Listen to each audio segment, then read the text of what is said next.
All right, so we've moved into the corner and set up some makeshift gear for you. We are teaching you how to practice without gear, but I wanted to show you kind of what things would look like when you stepped on the set so that you can have it in your imagination when you practice. I will just be teaching basically a cross shoot, or what you could guess would happen for a two-person dialogue. You can never know exactly beforehand what is going to get shot and what isn't going to get shot.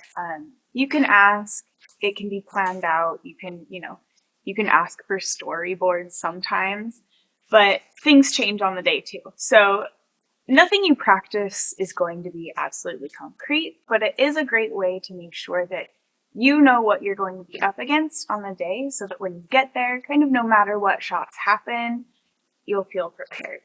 So I brought you over to a corner and set up a makeshift coverage setup because this setup for a two-person dialogue with, two coverage cameras and one wide is going to be in a triangle.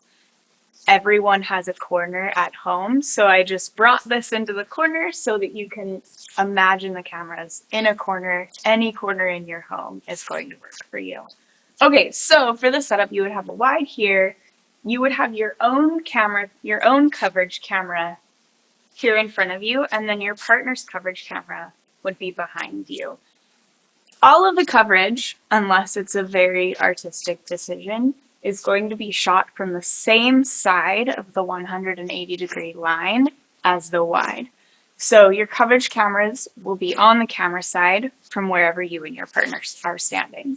You can see this exemplified a little bit more clearly in the eyeline course that Indy and I shot, specifically when we were shooting a French over. We moved the camera behind us because the shots were happening from behind us. So here we have our main coverage, our wide camera.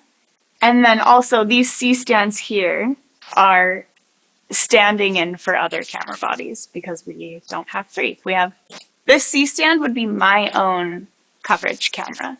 So my wide is here on the right side of my body, and my coverage camera is straight at me, but also a little bit to the right side of my body. This C-stand behind me is my partner's coverage camera. So it's behind me to the right side of my body.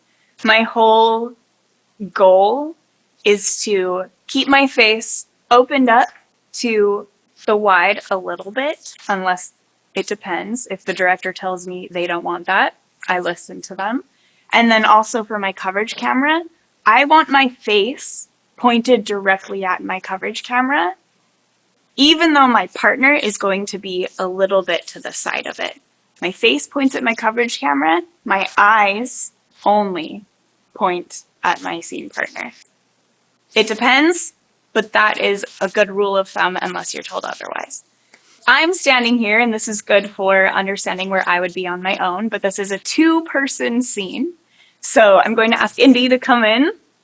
Hi. Hi. Indy's going to come stand where my scene partner would stand. So this is my coverage camera. So your goal is to not block my coverage camera and also have your face pointing at your coverage camera. So this is what it would look like with two people. We have two people standing in front of a wide ready for a dialogue, and our coverage cameras are over our shoulders. You can see my coverage C-stand, right?